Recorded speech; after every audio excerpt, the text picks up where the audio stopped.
Hello everyone, this is Lindsay MacDougall from lindsaymacdougall.com. I'm so glad you're watching this video, makes me so happy.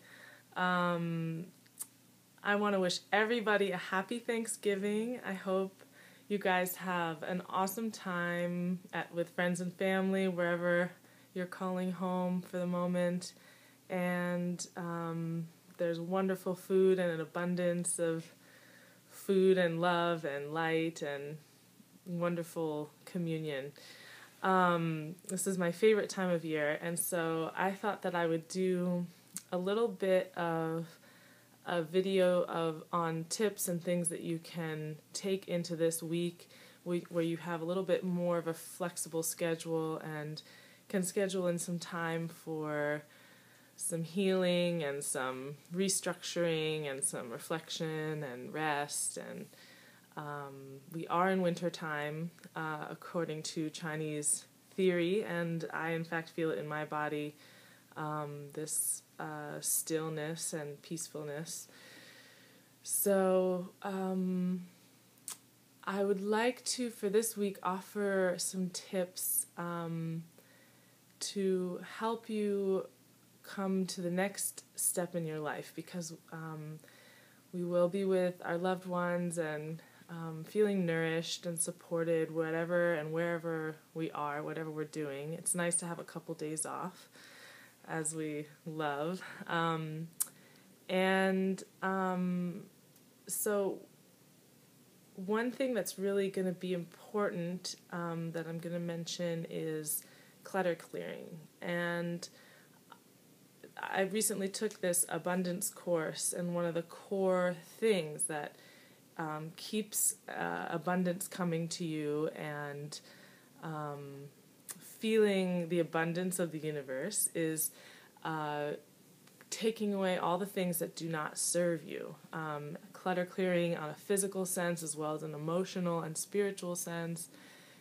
Creating a vacuum so that what really serves us and what really needs to come in to us energetically is in this clutter clearing vacuum process.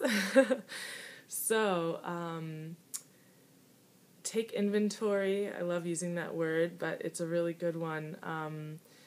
When you take clothes and things away, or you have like a desk or a certain area of your house that's just perpetually messy, wherever you want to find improvement in your life, just start with that area. So if it's in your health, it might start in the bathroom. If it's in your work life, you might start clutter clearing your desk. If it's your relationships, maybe you're clutter clearing your bedroom or that space where you have intimate conversations and reflection of your heart. So start small and just notice what happens when you clutter clear these things, what ideas come to you, what kind of gets stirred up and needs healing and clearing out. This is a really valuable Feng Shui technique, and provides a lot of movement in one's life, and a lot of abundance and prosperity can begin to come your way. I did this a couple weeks ago, and I found all these ways I can make money, and things were just falling into my lap that were really helpful for me in my abundance process. So it really catalyzes a strong healing. I also want to emphasize exercise. If you can find some time to sweat, get together with a friend, the sweatier the better, because the sweat is how we release toxins and things that we don't need from the body. Drinking a lot of water.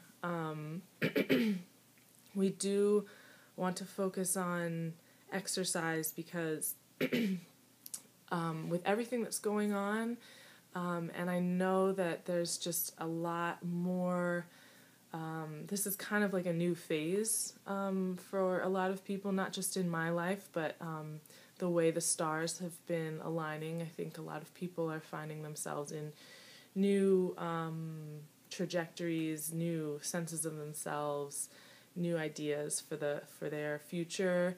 And exercise is a great way to really ground that and begin to streamline some of your activities more. We always have our best ideas when we're relaxed or when we're exercising, moving our bodies, our joints and our ligaments. Stretching is wonderful. Yoga is wonderful. So find some time to do this if you can every day. And then make a note in your journal about what you notice having all of this movement and how it's affecting the movement and the cycle and the circulation of your life. And then I wanted to also remind everybody about service. I've totally been feeling this, especially because I graduated earlier this week from school, and honestly, it's been less about the service.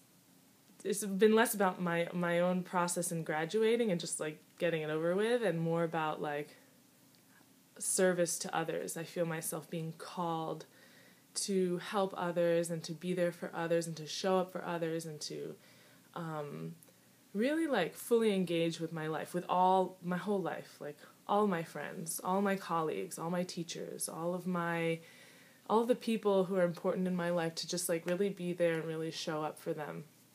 So I do want to drive home a message today of service to others. So in this next stage in your life, you're going to be taking another step. You're not going to be the same person this week as you will be starting next week. So, what's going to change for you? What's going to shift for you? It doesn't have to be this hard, laborious thing. Change is just, repeatedly reminding yourself of something that you're instituting in your thought pattern and in your new belief system. So just see it as like, oh wow, what ways can I be a little bit more calm, a little bit more centered, a little bit more focused, a little bit more clear about who I am, what I want in my life. I've cleared away some clutter from my desk. I'm looking at, new possibilities. And so when you serve others, when you bring some of yourself more to others because you're feeling so strong in yourself, that's when you're on the path, and that's when your service is aligning with something really important and beautiful that the world needs. And the more we can show up for people in our life, the more abundance flows to us. The more we can give of ourselves, the more we can receive guidance, receive that special book, receive that amazing encounter, and begin to sort of shift into a new awareness and a new way of being. Because there's so much abundance out there, and there's so much that's waiting to come to us, and it's more about our ability to let go of the past, let what's more appropriate come into the picture and serve us, and go from there. Happily, joyfully, skipping. Okay, so that's it. Love you all. Have an awesome Thanksgiving. I am so glad you're here today, and namaste. See you next week.